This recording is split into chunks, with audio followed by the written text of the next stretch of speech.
Seja bem-vindo, seja bem-vinda. Está começando mais um Saúde e Produtividade. Meu nome é Bruno Godinho e hoje eu trouxe um time de especialistas para falar de assuntos do momento.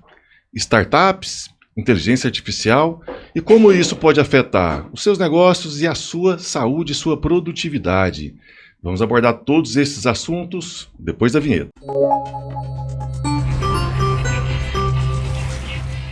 Bom, e para falar desse tema tão pulsante e tão tecnológico, estão aqui comigo Fernando Noleto, meu amigo que hoje trabalha aqui no IEL, que ele é administrador de empresas, que tem série de especializações em negócios digitais, em marketing digital, tem também formações internacionais na Universidade de Cambridge, estudou filosofia clássica e tem um currículo extenso que eu vou pedir para o ChatGPT resumir para mim na próxima abertura, tá bom? Seja bem-vindo, Fernando. Muito obrigado, Bruno. Seja bem-vindo. Muito obrigado pelo convite.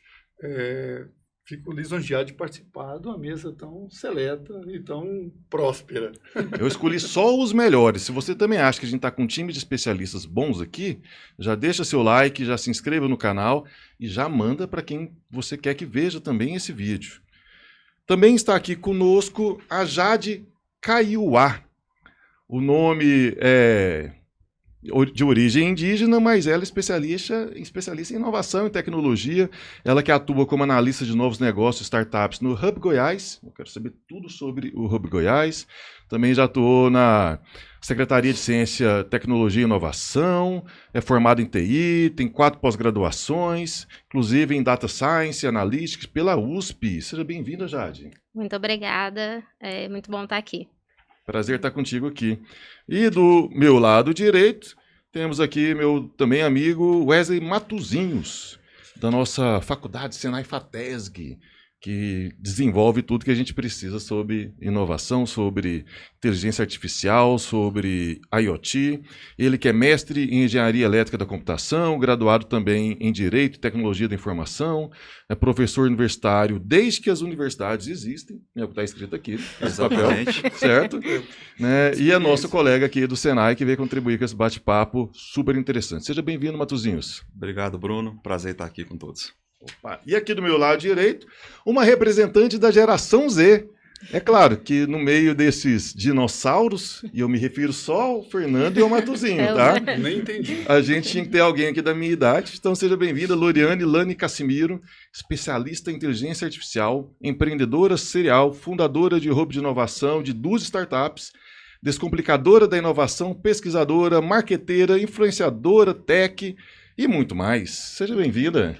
Muito obrigada, é um prazer, né, falar sobre tecnologia e compartilhar um pouquinho do conhecimento aí. Tecnologia é assim, quando a gente mais precisa, ela para de funcionar. Que bom estar aqui com vocês hoje, muito obrigado mais uma vez aí pela presença, por compartilhar esses conhecimentos conosco. Já me conta, Loriane, com um currículo desse e à frente de 2 startups, né, pessoa jovem assim, dá tempo de fazer coisa que gente jovem faz, ir em festa, namorar? Eu falo que é tudo questão de conciliar, né? Apesar que os meus hábitos, as coisas que eu gosto, são diferentes das pessoas da minha idade. Bem diferente. É namoro virtual, é chat. Ok, bacana, legal demais. E como que é, né, isso de ser líder, ser CEO de startups? Me fala um pouquinho mais da tua história, como você chegou até esse ponto? Perfeito. Bom, a minha história ela é bem diferente. Eu morei num interior de 3 mil habitantes até os 18. Saí de lá para vir fazer engenharia civil aqui em Goiânia. Trabalhei com política por 5 anos. Atuei em marketing político. Depois empreendi como social media. E em 2019 fiz transição de carreira para o mercado de tecnologia.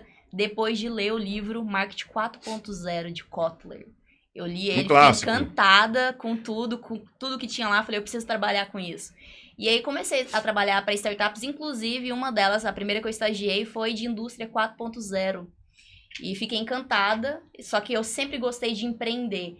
Então eu coloquei como meta absorver o máximo possível de conhecimento trabalhando para outras startups. E quando eu me sentisse pronta, eu procuraria as oportunidades para conseguir me estabelecer como empreendedora. E assim surgiu a primeira oportunidade o ano passado. E quais são as startups que você lidera hoje? Atualmente eu tenho uma de inteligência artificial, onde a gente criou a primeira corretora IA do mercado imobiliário. E a gente tem uma EduTech também para o mercado imobiliário, educação inovadora. Porque a gente entendeu que não adianta a gente entrar no mercado com tecnologias extremamente disruptivas, sem a gente fornecer educação. Então foi daí que surgiu as 2 startups. E o Hub de Inovação, basicamente, é um projeto ainda em fase inicial, onde a gente está desenvolvendo essas startups lá dentro, né? Um espaço físico mesmo, a gente tem um time totalmente presencial. E a intenção é preparar esse Hub para no futuro aí virar uma Venture Capital. Perfeito. E se a gente fala de educação, é natural a gente lembrar aí das nossas faculdades, a Faculdade Senai. E há essa necessidade hoje, né, Matuzinhos, de Sim. qualificar as pessoas para esse mundo novo, ultra dinâmico e que não para de mudar. Exatamente. Essa é a necessidade e a nossa preocupação como instituição de formação profissional, principalmente, e aí nós estamos falando de profissional no nível de desde o jovem aprendiz até a pós-graduação, a tecnológica, qual que é o nosso posicionamento? É aproximar da necessidade que o mercado tem. Então, ouvindo você falar, por exemplo, qual que é o meu papel? O meu papel como hoje, por exemplo, diretor de uma das nossas faculdades, como é que eu vou aproximar empresas, startups, movimentos como os que estão aqui representados do meu público, que são os profissionais que vão atuar nessas empresas? Essa é a minha preocupação. Com um viés, enquanto você é de aplicação, eu estou com um viés de como é que eu vou formar esses profissionais para eles atenderem a necessidade de vocês lá na hora da aplicação. Essa é a nossa preocupação, essa é a nossa bandeira, e é por isso que eu tenho me aproximado também nesses últimos 2 anos desses movimentos, porque eu entendo que o meu público precisa disso. O meu público tem que entender o que está acontecendo também nessa virada de como é vínculo de trabalho hoje, como é que é o movimento, como você brincava aqui mesmo. Como é você não trabalhar numa jornada que é das 8 às 18. É uma jornada que pode até ser de 8 horas, mas ela não é das 8 às 18, ela é das 10 até às 6 da manhã, ela é da meia-noite até às 8 da manhã. Então, é flexível, hoje é tudo diferente. Esse é o meu olhar e esse é o meu papel. E o público, as pessoas estão preparadas para isso? Que eu vejo que a gente passa por um momento de grandes transformações. Sim. Nos modelos de negócio, nos modelos de emprego, nas formas de trabalho, na saúde também. Como é que as pessoas estão se adaptando a esse mundo novo? Esse é um desafio, Bruno, e vou falar como professor. Você brincou que eu sou professor desde quando as universidades surgiram, né? É quase isso. É quase isso. É porque eu nasci há 10 mil anos atrás. Eu sou muito otimista e eu entendo que essa geração ela tem características que a nossa geração não tem. Um exemplo, eu vou destacar um exemplo aqui. Colágeno. Também. A nova geração já não tem mais colágeno, cabelo para alguns. Não. Também. E além disso, ela não é apegada. E eu acho que isso é um fator que a gente deve usar em favor deles mesmos. Desafio, como você falou. O que é o nosso desafio hoje? É mostrar para eles que eles podem mais do que eles mesmos pensam que podem. Acho que esse é o nosso desafio. Estão preparados? Não. Nós, como geração mais experiente, temos que fazer esse movimento. Eu como professor, acabo sendo mais otimista e eu, às vezes, até discordo de alguns posicionamentos do pessoal mais da minha geração e repito assim, para os meus pais, para a geração dos meus pais, eu era uma geração perdida. Eu fazia parte de uma geração perdida. E por que então nós agora estamos falando que eles são geração perdida? Replicando, né, o mesmo modelo. Exato, exato. Então nós temos que orientá-los, pela experiência que nós temos, orientá-los pelo caminho. Estão preparados, Bruno? Não, mas é o nosso papel como pessoas mais experientes e como quem já percorreu um pouco mais de caminho, mostrar para eles, olha, se você for por aqui, você atalha caminho. Lembrando que nós não sabemos qual que é o destino. Nós não sabemos qual que é o destino. A gente só tem a experiência do que foi até agora. E dizer, olha, talvez assim você otimize seu tempo, talvez assim você ganhe mais performance, talvez assim você desempenhe um papel um pouco melhor. Mas eu sou muito otimista de que eles conseguirão e de que eles conseguem entregar o que a gente precisa. Especialistas dizem que a gente está no mundo bunny, né? Mundo bunny. Exatamente. Mundo que é frágil, ansioso Exato. e imprevisível. Imprevisível. E aí que eu acho que linear. E não linear. Aí que eu acho que está o grande desafio realmente, porque até a nossa geração, a gente se preparou para um objetivo pronto, né? Para um destino que estava cada vez mais visível e tangível para a gente.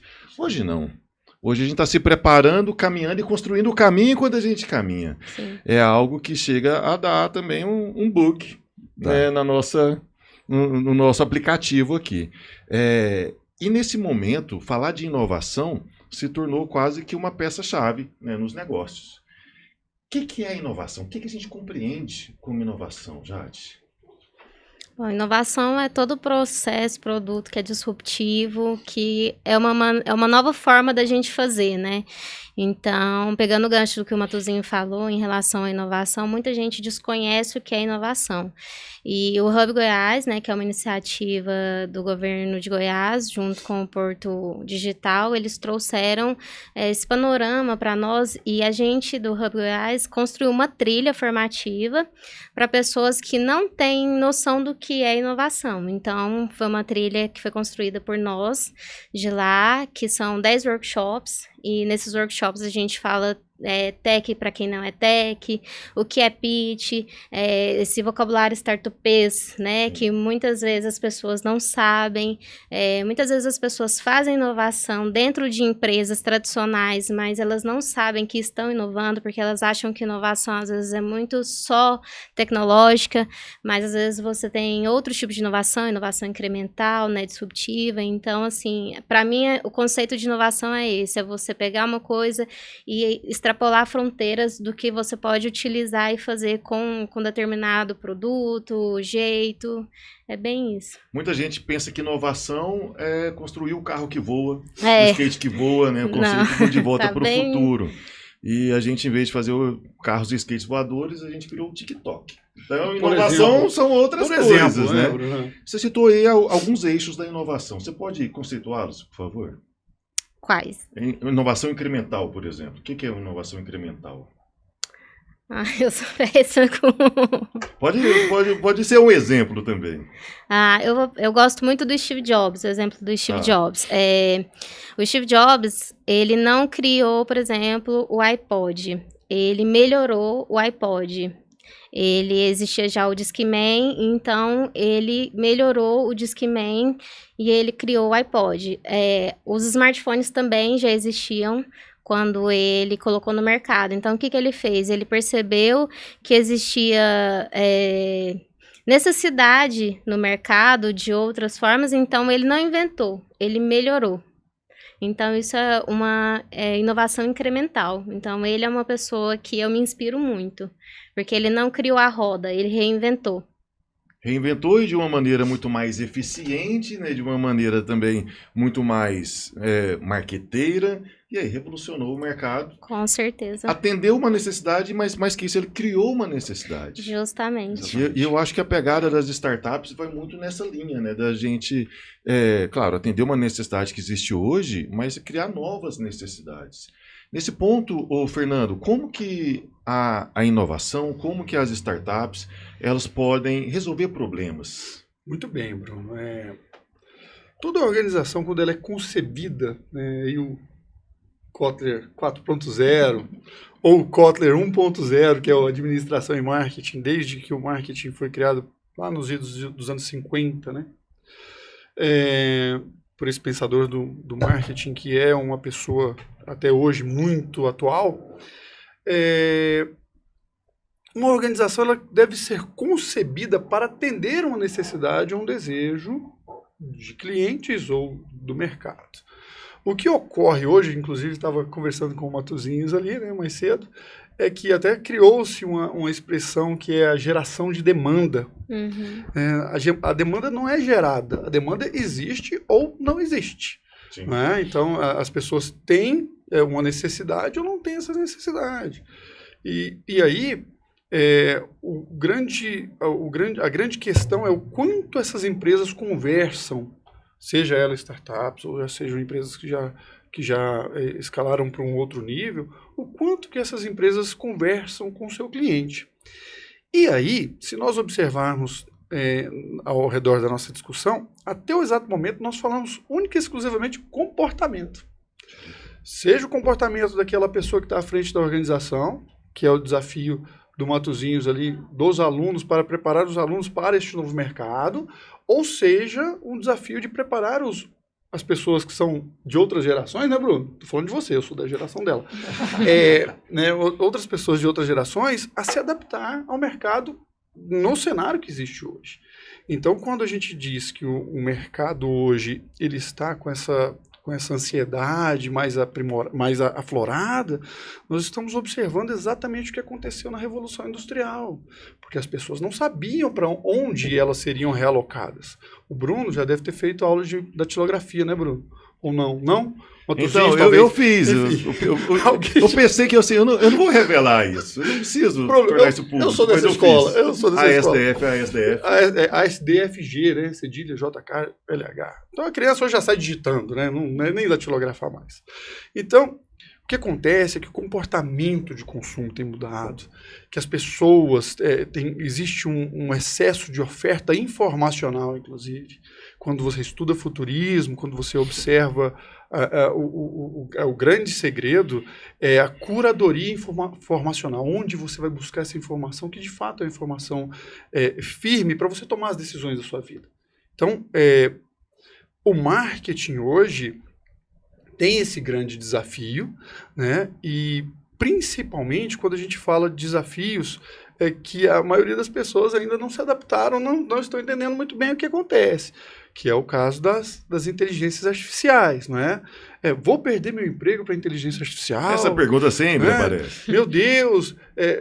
Bom, se você for uma pessoa operacional, existe uma grande chance. Mas você não vai perder o emprego, você vai ser realocado economicamente, que é assim que funciona.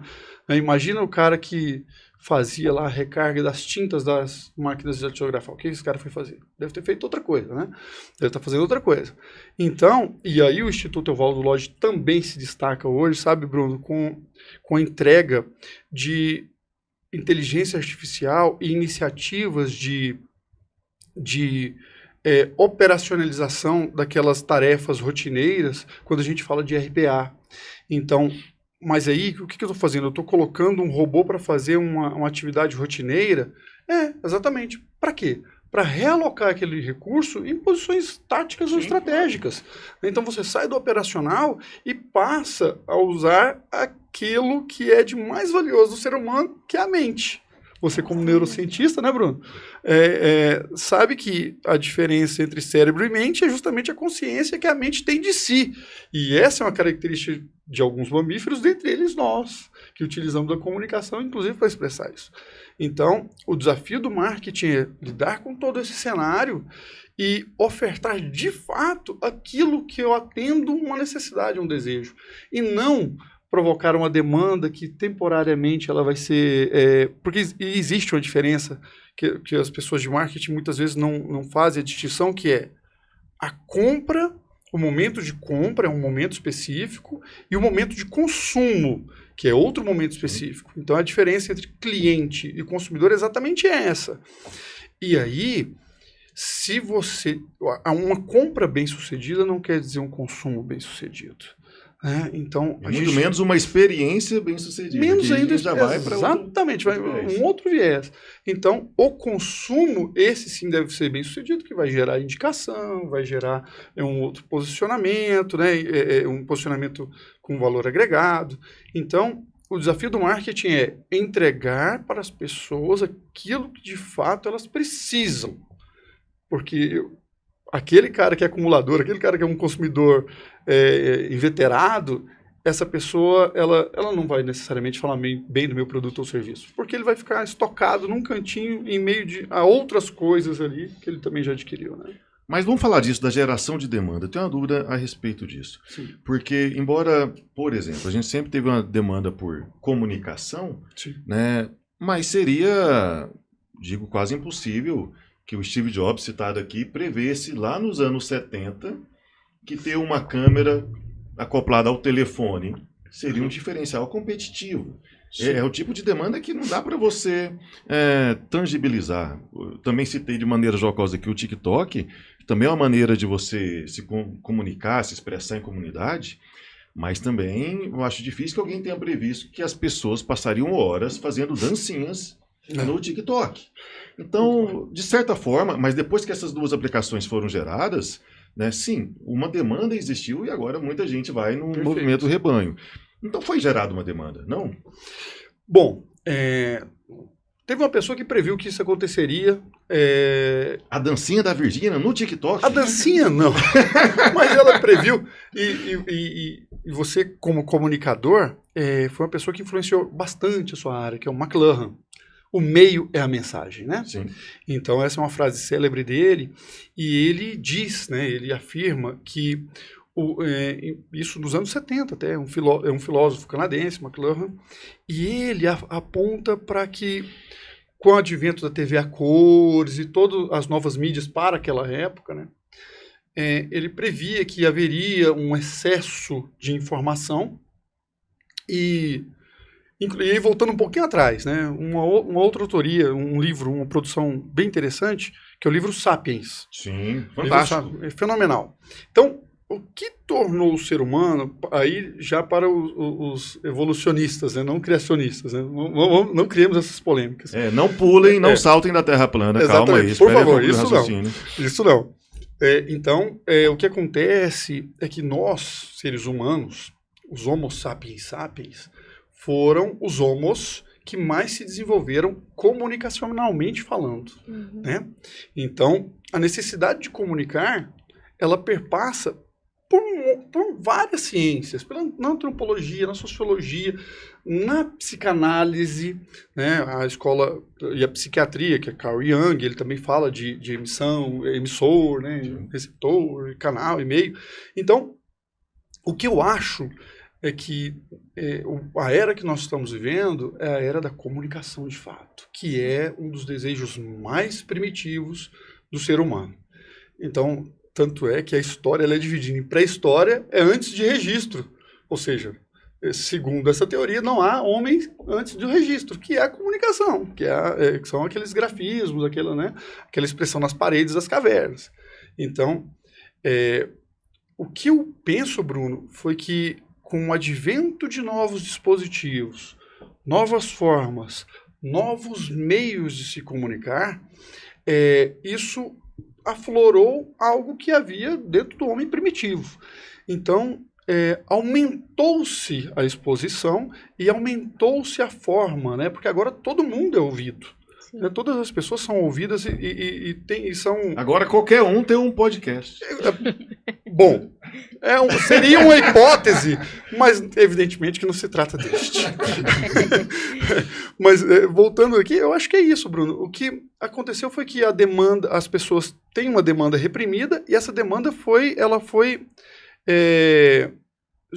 lançou-se holofote sobre essa demanda. Então todo mundo tem necessidade de falar, né? E aí o momento que vivemos é um momento de extrema exposição, né? Não, e eu gosto muito desse papo nosso, para onde as coisas estão indo, porque assim como toda empresa ela tem que atender uma dor, uma necessidade, né, trazer uma solução para alguma demanda que exista, ao mesmo tempo eu vejo startups que são criadas com essa finalidade, mas que elas não dão lucro. Então, a gente pode citar várias, né? Eu sempre lembro da Yellow, que é aquela dos patinetes elétricos, que eu achava o máximo, mas que isso não foi para frente em muitos países, inclusive aqui. E a gente tem até empresas que funcionam hoje, mas que vira e mexe a gente vê que o Uber está dando prejuízo, que o iFood dá prejuízo. Bom, se eles estão atendendo uma necessidade, se eles estão cumprindo, né, o seu objetivo, sua razão de ser, e ainda assim não estão sendo sustentáveis. Como que essas startups, Loriane, elas vão sobreviver a longo prazo? Como que funciona esse mundo? Perfeito. Bom, eu falo que a forma que a maioria dessas startups são criadas é uma forma errada. Por exemplo, você usou o exemplo do patinete. Será que fez uma validação com o público para saber se o público consumidor estava preparado para aquele tipo de produto? Eu acho que as startups elas começam com um erro aí.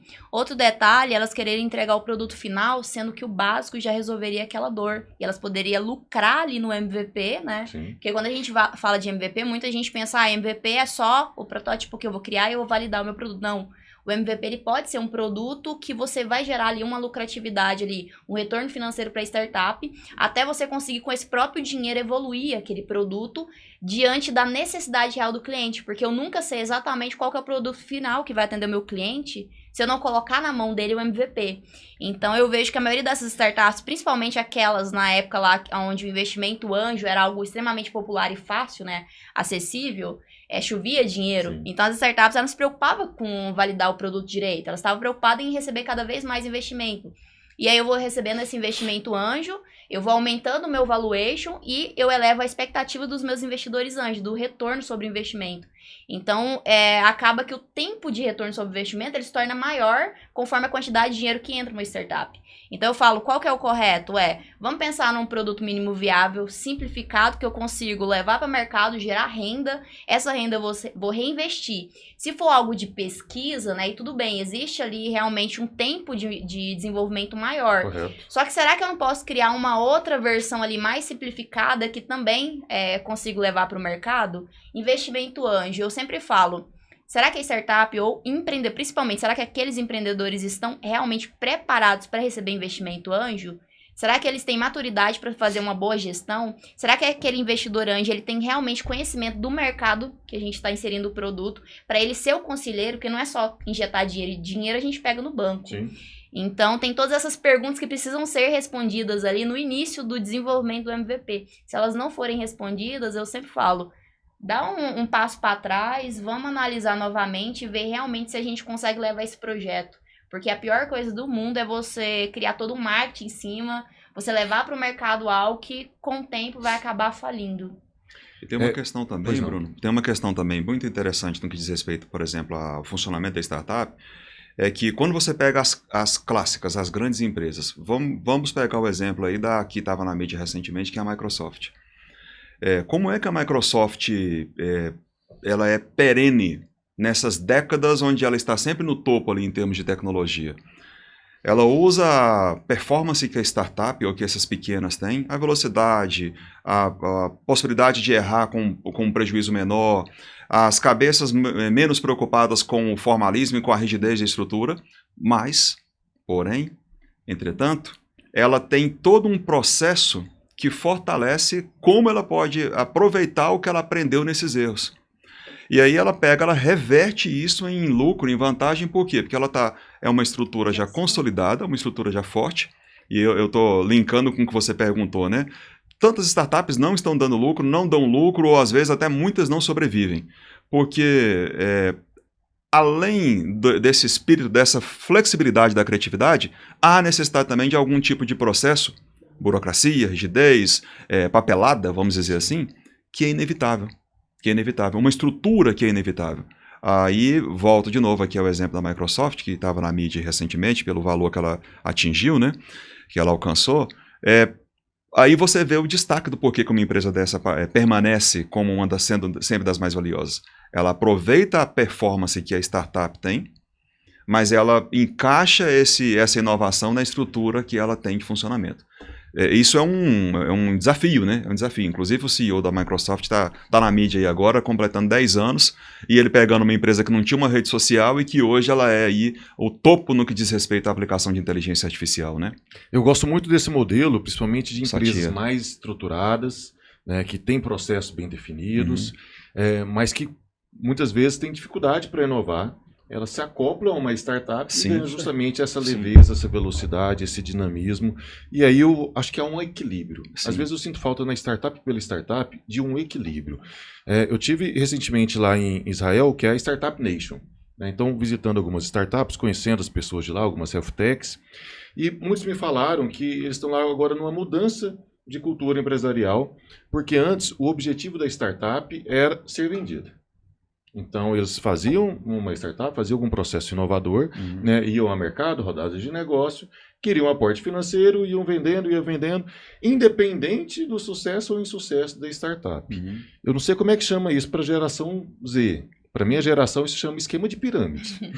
Porque se o trabalho não está gerando lucro e você precisa de novos entrantes para sustentar a sua atividade... Alguém vai dançar, né? Alguém vai dançar em algum momento, né? E eles estão justamente mudando deste modelo para o modelo que é isso de desenvolver a startup, de fazer ela realmente ser um negócio, claro, e ela pode ser acoplada, claro, a outras empresas, como você bem citou. Esse processo de conexão, a gente pode fazer isso também por meio de inovação aberta, né, Matuza? Como é que funciona isso? Exatamente. É o movimento que eu estou tentando trazer no que diz respeito à academia. Você pega grandes grupos aí no Brasil, eles não estão fazendo a mesma coisa que nós estamos fazendo. Eu não vou citar o nome, mas, por exemplo, um grupo educacional que financia startups para que melhore os processos deles.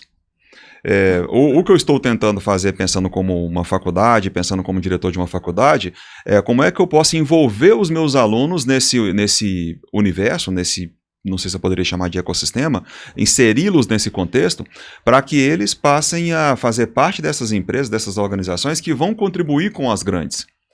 Então, o que é inovação aberta? É você trazer alguém que não está na sua estrutura, alguém que não está dentro da rigidez do seu processo, dentro de um risco controlado, um prejuízo que você vai assumir, um risco, quero dizer, de prejuízo que você vai assumir, para te ajudar a pensar fora dos padrões que você normalmente pensa.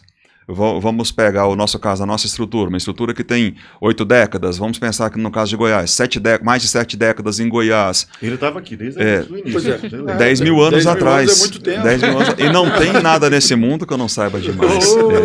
Vai, Raul. E não adianta, assim, a nossa estrutura, naturalmente, ela é uma estrutura mais enrijecida, ela é uma estrutura mais rígida. Como disse um colega nosso, e eu adotei essa expressão porque ela é muito bacana, não consegue dar um cavalo de pau numa carreta. Mas uma startup você consegue dar um cavalo de pau. E aí você consegue avaliar, essa rota aqui não está legal, dá um cavalo de pau, muda a rota, aquele tempo perdido ali, como diz no Startupês, né, que eu aprendi recentemente também, a gente não ganha e perde, a gente ganha e aprende. Então, quando a gente não ganha, a gente aprende. A gente muda a rota. E essa é a cultura e a filosofia quando você pensa em inovação aberta. Que tem muito a ver, por exemplo, com o que nós estamos falando aqui dessas empresas que estão na mídia, da aplicação de inteligência artificial, aplicação de tecnologias. É você trazer alguma coisa que não está na sua estrutura para ver se você consegue otimizar ou melhorar algum processo. Melhorar alguma coisa que você já faz. Ou melhorar algum atendimento que você já tem.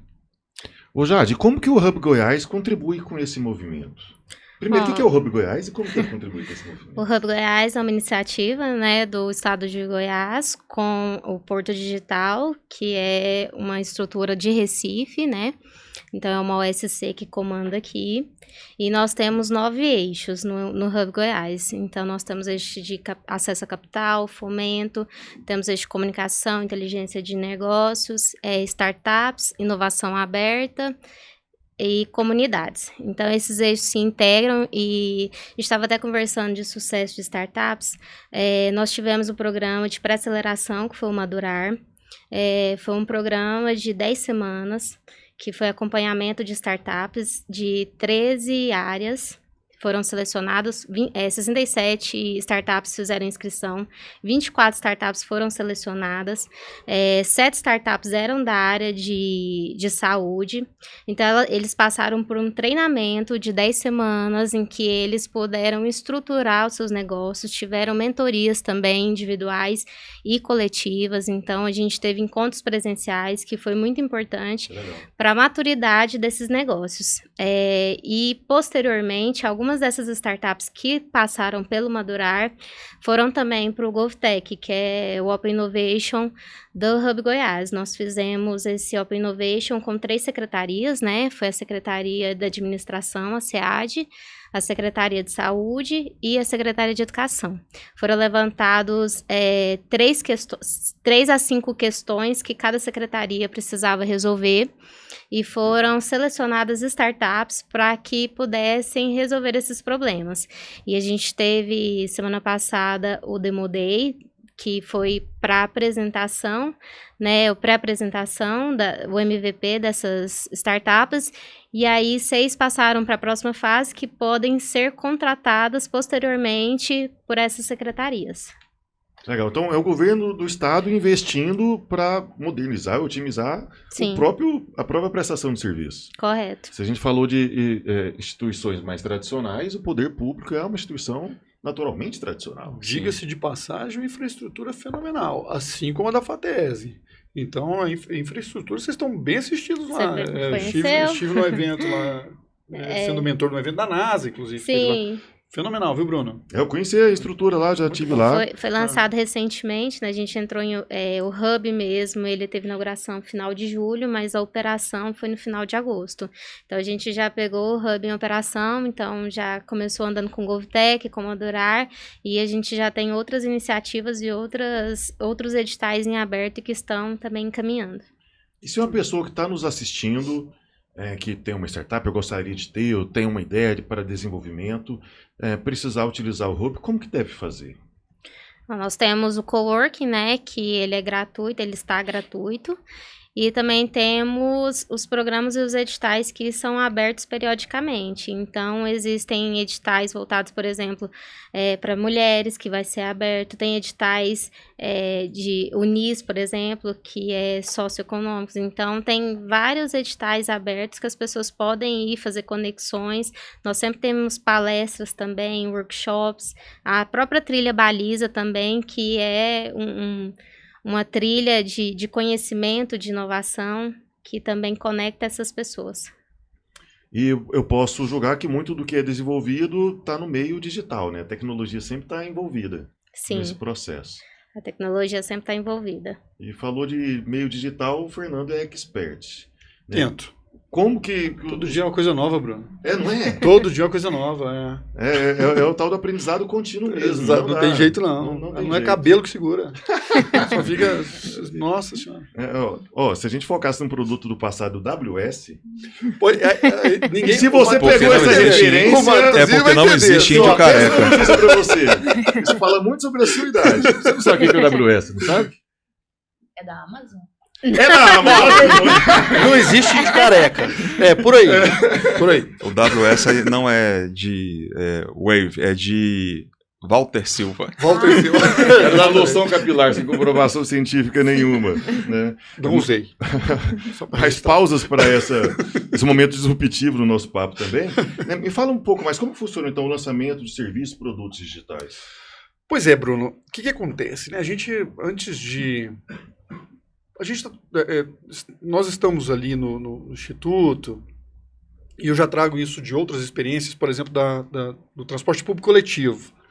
Eu estive presente no transporte público coletivo há alguns anos atrás, e um dos trabalhos que eu fiz lá foi o do aplicativo de transporte dos ônibus, né, em tempo real. Então, o que acontece? E ali... O que nós temos feito? Eu tenho feito isso antes disso, né? Eu tenho algumas passagens pela São Paulo Alpargatas, pela Vivo, então desde sempre eu me dediquei bastante a produtos e serviços, né? E agora ali no Instituto Evaldo Lodge, o que a gente está fazendo? A gente está trazendo um método, estamos discutindo sobre esse método, inclusive, que é produto e serviço, ele necessariamente, como eu disse anteriormente, ele deve passar pela necessidade, evidência de necessidade e desejo, né? Então, e para isso, como nós oferecemos soluções para organizações, e eu costumo falar em algumas palestras que transformação digital não acontece na cabeça, ela acontece no coração. A pessoa tem que sentir que precisa daquilo, precisa racionalizar, né? Então, aí, o que nós temos feito ali? Nós temos juntado, recentemente, o Instituto Evaldo Lodge, ele assinou uma parceria com a Amazon, e todo o portfólio da Amazon, soluções em cloud, soluções de inteligência artificial, né? E aí, a gente tem trazido ali, não somente as entregas operacionais, nós estamos agregando iniciativas para projeção de ações estratégicas, inclusive. Então, uma ação operacional, ela traz alguns resultados, e esses resultados trazem dados, aquele lance da inteligência de mercado. Dados, informação, conhecimento, plano de ação. Então, a gente estrutura isso de uma maneira que nós consigamos dar uma visão preditiva para o empresário e uma visão prescritiva também, porque a predição ela diz as possibilidades de ocorrência, né? E a prescrição é as vias que podem ser tomadas frente àquela ocorrência. Então nós estamos trabalhando nesse momento lá agora, olhando para o portfólio e entendendo o que já existe no nosso portfólio, e essa é a estratégia que a gente traz de Cambridge, o que existe no portfólio que pode ser acoplado uns aos outros, assim como a Microsoft puxa as startups pela estrutura, ela puxa pela velocidade. Então, nós estamos olhando para esse portfólio e fazendo a junção dessas coisas para entender o quanto nós podemos entregar de estratégia para o negócio, né? De maneira que o decisor, que é o papel do humano, seja somente selecionar o caminho que ele vai. Então, o IEL ali, o IEL ele está na pessoa do Joel, liderado pelo Joel, a gente está tentando estruturar isso nesse formato e já temos novidades, muito em breve teremos novidades para poder lançar aí no mercado. Eu já estou curioso, já quero saber, quando tiver novidade, por favor, a gente volta para falar. Por gentileza. Floriane, falando em novidade, hoje em dia só se fala em IA generativa. Né? E às vezes eu até julgo que há um abuso nas demandas por IA generativa. Nem sempre você precisa de uma IA. Nem sempre você precisa de uma IA generativa. Como é que você vê isso na prática? Você que está lidando com startups o dia todo. Perfeito. Bom, quando é para empresa tradicional, sempre me procuram falando, eu preciso de uma IA para o meu atendimento. E como eu sou UX designer também, então eu gosto de fazer uma análise do panorama geral das empresas, de cara eu sempre vejo que o principal problema deles é a organização. Então eu olho processos. Então realmente você precisa de um IA, porque se você chega e já coloca uma IA numa empresa tradicional, você vai gerar um caos. Primeiro que as pessoas não estão preparadas para lidar. Segundo, cadê o processo, a organização, aonde vão salvar esses dados, quem vai treinar, quem vai observar se ela está realmente seguindo as instruções. Então, quando você vai olhar, a maioria das empresas, hoje em dia, de forma geral, elas precisam começar ali com a parte inicial da inovação. Vamos melhorar processos, vamos reeducar o nosso time, trazer conhecimento. Por exemplo, tem empresas que o time não tem matemática básica. Matemática financeira, não sabe técnicas de venda, não sabe utilizar o Word, o Excel, coisas básicas que são necessárias. Claro. Então, se a gente melhorar só essa estrutura, aí depois, eu diria que lá na frente, a IA seria ali necessária para colocar para acelerar, né? Acelerar os resultados. Em startup, está tendo uma onda muito grande de startups treinando IAs para cumprir funções diferentes. A gente tem aí já na parte da construção civil, na parte da área da saúde, a gente está no mercado imobiliário, então tem uma onda muito grande, e isso é muito importante, porque as startups, elas conseguem ter uma visão diferenciada de lá, existe esse problema, a gente de forma muito simples consegue utilizar a tecnologia de inteligência artificial para resolver, a gente só vai ter a dificuldade de preparar as pessoas para receber essa tecnologia. Porque se eu não preparar, eu vou fazer com que uma startup, aí, em menos de um ano, ela, por esse vale da morte, ela consiga falir realmente. Entendi. Bom, o nome desse programa é Saúde e Produtividade. A gente falou aqui de muita tecnologia, startups, IA, que tem tudo a ver com negócios e, por fim, por produtividade. Mas eu queria alguns exemplos, alguns cases, como você citou, na área da saúde. Enquanto nossos convidados acessam o ChatGPT mental deles para buscar essa informação, convido você aí a seguir o nosso canal, a compartilhar esse vídeo com quem precisa ter essas informações, a curtir e já deixa aqui nos comentários, né? Escreve aqui IA, eu posso, se você também quer ter acesso a uma série de serviços que os nossos convidados podem trazer para você, seja do Hub Goiás, do IEL, da FATESG ou das atividades que a Loriane atua. Quero ver seus comentários aí, tá? E aí, quem tem um exemplo na área da saúde? Nossa, eu tenho alguns. Recentemente, eu tive uma passagem por um ecossistema de saúde, né, Bruno? E o grande desafio, mais uma vez, era o comportamental, sabe, Matuzinho? É aquilo que você estava dizendo. Eu tenho bons técnicos, uma formação impressionante, mas o comportamental é o que deixava a desejar. Assim, as pessoas, de maneira geral, elas não saem preparadas das instituições de ensino para empreender, né, Matuzinho? Isso mesmo. O técnico não sai, né? Não saiu, né? Agora. Agora depois do Matosinhos, eu tenho certeza que isso mudou. Né? Nos 1000 anos para cá, isso mudou. E aí o que acontece? Nós temos vários exemplos de pioneiros na área da saúde que utilizaram a inteligência artificial para melhorar a qualidade de vida daquelas pessoas que passam por ali, né? Um brasileiro destacado, né, da neurociência, inclusive, é o Michael Nicoleles, né, que utilizou, ele transfere conhecimento de um mamífero para outro, por meio de troca de bits e bytes. A Brain Machine Interface. Exatamente. O pessoal bate palma pro Neuralink do Elon Musk, que, claro, também é fantástico. Mas o Nicoleles já deu bomba. Já deu bomba nele. Sim. Já deu bomba. Então, e aí, hoje já é possível a inteligência artificial fazer uma anamnese, né? A anamnese é aquele prévio atendimento, né? A gente está falando do prévio atendimento. Já preparar o paciente para o médico. Já é possível ela apoiar o médico na tomada de decisão relativamente arriscada, né? Então, apoiar o primeiro atendimento do pronto-socorro. Então, nós temos vários exemplos nesse sentido, sabe, Bruno? Que a inteligência artificial ela já está ocupando o espaço dela, assim como as cirurgias à distância, isso é uma realidade. Então, esses exemplos são exemplos simplórios até, perto do potencial que se existe, por exemplo, união da inteligência artificial com a biotecnologia. Isso já existe também, já é uma realidade, com a nanotecnologia. Então, é um caminho com oportunidades de exploração por parte do ser humano e que nós, muito em breve, eu acho que a gente vai não se surpreender tanto, mas se deparar com coisas muito interessantes em relação à inteligência artificial. E não é o Exterminador do Futuro que eu tô falando, viu, Matheus? Não é, certamente não é, não. É pelo Matrix? contrário. Nem Matrix. A Matrix a gente não tem certeza, talvez até estejamos nela, né?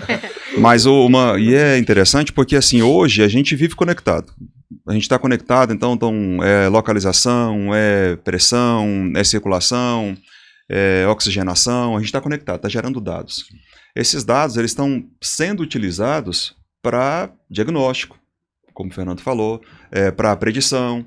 E a gente está falando aqui de saúde, e se a gente for ampliar um pouco mais o leque, por exemplo, para a saúde e segurança no trabalho, por exemplo, eu consigo verificar se um motorista está cansado, se o motorista está distraído, se a pessoa que está pilotando ali uma máquina que precisa de uma determinada formação profissional, ela não está cumprindo com algum protocolo, se uma pessoa está invadindo por sistema de visão, por exemplo, uma área proibida ou uma área de risco de segurança para ela com sistema de visão. A tendência é a gente ter cada vez mais a aplicação, a potencialização dos nossos sentidos por meio da inteligência artificial. Essa é a tendência. O que eu poderia dizer também, hoje, principalmente, nós vimos casos recentes, aí, até um pouco explorado pela mídia, de uma pessoa de uma criança, inclusive, que não conseguia encontrar o diagnóstico do problema dele, e ele, por intermédio do ChatGPT, ele apresentou lá um diagnóstico, conseguiu configurar as perguntas de um jeito que ele chegou ao objetivo, e o ChatGPT, entre aspas, deu o diagnóstico preciso de qual era o problema de saúde dele. O que é a principal vantagem, o que é o diferencial quando diz respeito à saúde, o uso da tecnologia? Porque a inteligência artificial, ela reproduz, como o próprio nome já sugere, ela está tentando de uma maneira artificial reproduzir uma inteligência que é natural, que é nossa. Para isso, ela vai usar os padrões que nós utilizamos. E nós, da forma como nós nos comportamos, nós estamos gerando esses padrões que estão alimentando a inteligência artificial. Então, quando eu mudo uma rota, quando o meu batimento cardíaco acelera um pouco mais do que o padrão, isso aí já vai disparar um alerta, que já vai acionar o meu médico, que já vai acionar talvez até um sistema de emergência, que quando eu cair, já vai estar o sistema de emergência do meu lado. Não é o Exterminador do Futuro, realmente é para o nosso bem. Falando de sistema de segurança, por exemplo, hoje, com um sistema de visão avançado, como nós temos dentro da indústria, eu consigo criar restrição sem nenhum tipo de sinalização visual. Onde a pessoa, ao ela entrar, eu verifico, ela está usando o óculos ela está utilizando o capacete, ela está com o colete apropriado, ela está com um sapato apropriado para aquele ambiente. Não está, ela vai disparar um alerta lá para o engenheiro de segurança, para o técnico de segurança, para o profissional responsável por aquele setor. Isso é o uso da inteligência artificial para a saúde e segurança também do trabalho, vamos dizer assim. Eu não estou aqui usando exemplos de ferramentas, porque para cada uma dessas tecnologias que eu estou falando aqui aplicada, nós temos dezenas de exemplos de soluções. Vamos falar um pouco mais, identificação de objetos ou de pessoas, identificar comportamentos. Espera aí, o comportamento desse indivíduo nesse local, ele é suspeito. Ele é suspeito, ele não é apropriado para o local onde ele está. Antes eu tinha lá uma pessoa chamando a atenção, olha, não pode fazer brincadeira nessa zona, nessa área, porque essa área aqui é uma área de risco. Correto. Hoje eu tenho isso automatizado por um sistema de visão, onde as próprias câmeras que nós já temos que nos monitoram em todos os lugares que nós estamos, elas só vão, esses vídeos só serão capturados para uma base de dados, uma inteligência artificial vai utilizar, sendo treinada, ela vai utilizar aquilo ali para identificar um padrão que nós determinamos. E uma coisa que é importante a gente destacar, que acaba que, curiosamente, há 20 anos atrás, 22 anos atrás, eu começava a fazer um mestrado. E nas disciplinas do mestrado... Ele começou o mestrado 20 anos atrás. Ele inventou o mestrado. Então, vocês vejam tanto que a minha eu estou usando aqui o creme da pimenta biquinho, que foi produzido pelo Instituto Senai de Alimentos, Bebidas e Cosméticos, lá na Vila Canaã. Visite lá. Muito bem. Então, a gente tem que... Há 22 anos atrás, a gente já falava sobre aplicação, sobre redes neurais, que foi o grande salto no que diz respeito ao aprendizado, a deep learning falada, que possibilita IA generativo, reconhecimento de áudio, reconhecimento de vídeo, a geração de conteúdo. Mas, o que eu quero destacar, não existe mágica. Loriene comentou, não dá para... Não é simplesmente você chegar, instalar e vai resolver os problemas. Não existe mágica. Tem que ser treinado, tem que ser aplicado, tem que ser investido tempo, tem que ser investido recurso. Testado. Tem que ser testado, tem que ter dados. É uma ferramenta, como qualquer uma outra ferramenta. Então não existe mágica. E no senso comum existe a impressão de que inteligência artificial é uma, como diz aí o clássico, é uma panaceia. Ela vem, se eu colocar inteligência artificial vai dar certo. Engano. E não é bem assim, né? Engano. Pelo contrário, como ela falou, vai dar mais problema ainda. Vai gerar frustração, vai gerar resultados errados, como a própria interação minha com uma ferramenta de IA generativa ou qualquer que seja, e da forma como eu pergunto, pode vir uma resposta absurda. Absurda. Seja uma licença gratuita ou uma licença paga. Vai vir absurda a resposta. Por quê? Porque é uma ferramenta, como a Jade falou bem. Você que trata de filosofia, né, desde o início dos tempos aí, dos relatos do oráculo de Delfos, agora a gente tem o nosso oráculo moderno, toda a resposta depende da qualidade da pergunta que é feita. O segredo é a pergunta. O segredo é a pergunta, na verdade. Não é a resposta, o segredo é a pergunta. E até por isso, pegando o gancho aí da Loriane, né, sobre comportamento também e skills, hoje uma soft skills que é mais demandada por essa nova geração, na verdade, por essas novas demandas, é a análise crítica. É um senso crítico. Sim. Para saber justamente fazer as melhores perguntas. As melhores perguntas, E já existem hoje soluções comercializáveis, inclusive, que são os prompts. Engenheiro de prompt. Engenheiro de prompt. O que o engenheiro de prompt faz? Pergunta. Ele faz isso. Pergunta. Né? E os filósofos, eles não têm respostas, eles têm perguntas. Então, e aí, citando o exemplo bem colocado pelo Matosinhos ali, os empresários se perguntam, tá bom, quanto que isso vai voltar para o meu bolso?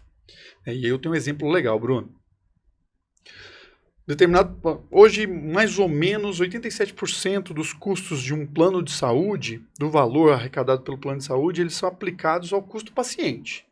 Os outros 3% é toda a operação do hospital, pagar o médico, enfim, tem uma série de outros custos aí. Então, o que um plano de saúde ali no interior de Minas Gerais fez? Contratou uma inteligência artificial, juntamente com outros modelos estatísticos, para entender o que estava acontecendo. Eles chegaram a um diagnóstico que havia um alto custo com pacientes com diabetes. né? A operação do diabético ela é elevada, né? O custo é alto. Então, eles fizeram um estudo dos hábitos daqueles pacientes que tinham diabetes, o pré-diabético, né? Antes disso, como é que era o hábito dele. E aí, eles treinaram a máquina para qualificar as pessoas que ainda não eram diabéticas, mas que estavam no caminho daqueles outros que já eram. O que esse plano de saúde passou a fornecer? Academia. Sim. E plano de nutrição. Todo o trabalho de promoção da saúde. Da prevenção. Que é a prevenção. Né? Que o SESI e o Senai aí se destacam monstruosamente. Inclusive, a nossa força de trabalho está atuando muito nisso, na qualidade de vida, na prevenção, na promoção da saúde. E você pode procurar uma unidade do SESI mais próxima de você. É isso aí. Momento merchan, tem que ter também. Claro, vamos lucrar, até o Walter Silva foi citado. Depois o Walter Silva a gente acerta. E aí, o que acontece?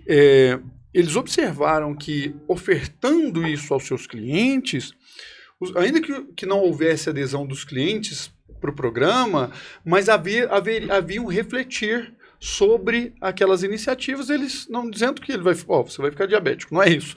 Mas aumenta o nível de consciência. Aumenta o nível de consciência e com certeza a prevenção, deixando de ser custoso para o plano de saúde arcar com isso, né, Bruno? Legal. Bruno, no que diz respeito, por exemplo, quando a gente fala aqui de treinar a inteligência artificial, de customizar ou de integrar a inteligência artificial às nossas soluções, isso é um software. Sim. É um software. É um software que eu vou fornecer dados para ele e esses dados serão utilizados como uma referência para ele seguir com as demais tomadas de decisão. Exemplo, quando nós olhamos para uma pessoa, de acordo com as dimensões do rosto, eu identifico que aquilo ali é uma pessoa. Se não passa de tantos centímetros de altura, de tantos centímetros de largura, se tem 2 olhos mais ou menos no primeiro 1/3 da parte superior, aí eu estabeleço que aquilo é um padrão. O que é o treinamento? É exatamente isso. Então vamos falar, no caso da saúde, foi citado aqui pelo Fernando o exemplo do diagnóstico. Eu vou avaliar lá dezenas de centenas de milhares de imagens de raio-x. Essas imagens de raio-x, elas estabelecem um padrão. Então, quando eu visualizo uma imagem com essa característica, isso tende a ser um problema, que é a mesma lógica que nós utilizamos. Isso aqui está muito claro, isso aqui está muito escuro. Essa mancha aqui não está no padrão que nós normalmente enxergamos dentro da normalidade. É isso que é o que nós estamos falando aqui como treinar, dar como base de dados para que a nossa inteligência, para que a nossa solução, nosso software, ele seja capaz de dar as respostas que eu quero. E isso vai para qualquer dimensão, é para a área financeira, é para a área imobiliária, é para a área educacional. Vamos pegar no nosso caso, do exemplo do SESI Senai, que é a escola. Para isso, eu avaliar o sucesso do aluno. Esse aluno aqui, ele aprende melhor com podcast, ele aprende melhor com vídeo, ele aprende melhor com leitura, ele aprende melhor com a combinação de multimídia, de tipo de mídia. Como é que ele aprende? Como é que ele vai chegar a essa conclusão? A partir dos comportamentos. Olha, normalmente a pessoa que tem um desempenho bom em escrita é uma pessoa que prefere ler do que ouvir. Aí ele vai começar a induzir, espera aí, se eu estou com dificuldade de matemática, se eu estou com dificuldade de matemática, então ele vai começar a direcionar. Como é que o Matosinhos aprende mais? Como é que ele vai chegar a essa conclusão de como o Matosinhos aprende mais? Avaliando pessoas com o perfil que eu tenho e dizendo assim, olha, pessoas com o perfil do Matosinhos, eles aprenderam melhor, porque eu tenho histórico de gente, ele vai pegar um recorte, um ponto no tempo, ele vai olhar pessoas com meu perfil antes do que eu estou hoje, pessoas com meu perfil depois do que eu estou hoje, ou para onde eu quero chegar. E com essa análise, com esse recorte, ele vai falar assim, as pessoas que estavam nesse ponto e que chegaram aqui no objetivo que eu quero, elas seguiram por esse padrão. E aí ele vai direcionar e vai começar a me induzir. Gente, que papo fantástico. Nossa, eu poderia ficar aqui o dia inteiro ouvindo vocês, porque realmente é interessante, é instigante isso aí. Então, se você quer ter a parte 2 desse vídeo, comenta aqui também. Se tiver muito comentário, curtida, a gente chama o nosso convidado de novo, porque o nosso episódio está chegando ao fim. Quero agradecer aqui a Jade pela sua presença, pela sua participação. Obrigada. Jade Cauiá Campos Lemos, muito obrigado. Fala como é que as pessoas podem procurar o Hub Goiás e também suas considerações finais, por gentileza. Foi muito bom participar, foi muito enriquecedor. O Hub Goiás fica localizado no setor leste universitário e vocês podem acessar o site também, que lá tem todas as atividades do Hub e o Instagram também. Muito obrigado, Jade. Continuando no time das meninas, porque a gente é da época que tinha time dos meninos e das meninas. Hoje a gente é cancelado se a gente falar isso. Passa ou repassa, né? Depois mudou. Não, o show da Xuxa tinha isso. Xuxa, Sérgio Malandro. Isso é pouco tudinho. Papo de velho, né, Loriane? Nossa, ela tá arrependida. Conversa Assim, esquisita, eu vim pro INSS. Loriane, muito obrigado pela sua presença. Me conta mais, fala pro pessoal, se as pessoas quiserem te procurar ou procurar os teus serviços, como é que as pessoas podem fazer, também suas considerações finais. Perfeito. Bom, eles podem me encontrar no meu Instagram ou no meu LinkedIn, né, Loriane Ilane, acredito que deve ter meu nome escrito aí, que é bem difícil. E a gente vai deixar nos comentários o Insta dela. Perfeito. No Instagram também do meu hub, é celerion.up, oficial. Minhas considerações finais, posso dar um conselho aqui para os jovens da minha geração? Opa, por favor. Perfeito. Jovens da minha geração aí, de até 30 anos, se eu pudesse falar para vocês algo além da faculdade, durante a faculdade, busquem cursos inovadores. Existem vários cursos gratuitos na internet, inclusive vários da Google, fantástico, pela Coursera, gratuito, você faz. Se você tem a sua matrícula aí da faculdade, você consegue até conseguir certificado de Harvard, MIT, entre outros. Faça vários cursos voltados para tecnologia, porque todos eles são complementares a qualquer um dessas áreas tradicionais que a gente escolhe aí na universidade. Então façam pra gente já se preparar, porque esperar 5 anos para se formar em algo tradicional e depois começar a melhorar ali as habilidades futuras, né, tecnológicas, isso aí vai ser um tiro no pé, porque já tem uma geração aí que às vezes nem tá fazendo faculdade, que já tá fazendo esses cursos inovadores. Só que vocês, com o curso universitário, vocês têm esse diferencial aí. Esse diferencial, porque é interessante a união do tradicional com o inovador, é o que realmente disrupta o mundo. Perfeito. Eu gostei do conselho que foi para mim, para as pessoas aí. Entendi. Ela limitou anos, isso. Eu tenho 31. Você perdeu o conselho, então. Wesley Matosinhos, obrigado, meu colega, por mais um dia juntos aqui. Né? Como que as pessoas podem procurar o Senai FATESG e também suas considerações, por favor? Obrigado também, Bruno, pelo convite. Nós estamos no setor universitário também, estamos ali pertinho da Praça da Bíblia, pertinho ali do campo do Vila Nova. Nosso Instagram é Faculdade Senai FATESG. Nosso Instagram, se tiver dúvida também, pode procurar no site do Senai Goiás, senaigoias.com.br, que nos localiza lá. Uma fala final que eu quero deixar, Bruno, é que a tecnologia, e não é diferente, nós vivemos várias revoluções industriais, né? Nós estamos agora na 4ª Revolução Industrial, e aí agora uma das tecnologias habilitadoras da 4ª Revolução Industrial é a IA, nós temos várias outras. A tecnologia ela só vem para facilitar a nossa vida e para potencializar o que nós podemos fazer. Então essa é a mensagem que eu quero deixar. Ao contrário do que as pessoas possam pensar aí de medo, receio de perder posto, Fernando resumiu muito bem numa fala ali. Em todas as revoluções, nós tivemos uma transição de postos de trabalho. Vou pegar um número aqui meio padrão que nós temos aí nas nossas comunicações da 4ª Revolução Industrial. Vão extinguir 40 mil postos de trabalho na 4ª Revolução Industrial, mas vão surgir 70 mil novos. Então, assim, sempre vai surgir mais. A tecnologia ela vem para potencializar o que nós fazemos. Mas para pegar oportunidades tem que estar capacitado, tem que estar preparado. Faculdade Senai FATESG. Esse é o Instagram. Pessoal você que é do marketing, mas está todo mundo no merchan, né? Quem vira estagiário, então tô tranquilo. Vamos fechar aqui com nossa mente brilhante. Muito obrigado, Fernando. Literalmente. Bom, poderia parafrasear o ET Bilu, né? Busque o conhecimento, mas não o farei. Ufa. Já deixando a dica. Mas olha só, pessoal, você que é empresário, você que está buscando adaptar o seu negócio à nova realidade de mercado, o IEL Goiás, assim como a FATESG e as outras casas do sistema, tem soluções que podem apoiá-los em muito. E essa jornada, ela costuma ser solitária, né? A jornada da liderança, ela é uma jornada solitária. Então, busque apoio em instituições que podem apoiá-los nessa transformação digital, não somente a transformação digital, mas a transformação do seu negócio, utilizando a tecnologia, utilizando métodos que são já consagrados e, evidentemente, o sistema ele oferece uma série de soluções que o seu negócio pode aproveitar bastante, inclusive com incentivos. Por favor, procure ali no ielgoias.com.br, é o nosso site, e se você tiver maiores dúvidas, pode também me procurar no meu @ do Instagram, que é Fernando N. Noleto. Tá? Então, fiquem muito à vontade para a gente poder conversar sobre soluções com IA aplicada, com robotização de processos. Nos procure que nós temos muito a contribuir com o seu negócio. E obrigado, Bruno, mais uma vez pela oportunidade de estar aqui nessa seleta mesa. Eu que agradeço, adorei. Agradeço também a nossa equipe, meu xará Bruna, Juliane, Luane, também Sandra Tokarski, Sandro Mabel, Paulo Vargas, nossos sponsors. Mas principalmente agradeço você que nos acompanhou até agora, tá? Muito obrigado aí pela sua audiência e te vejo no futuro.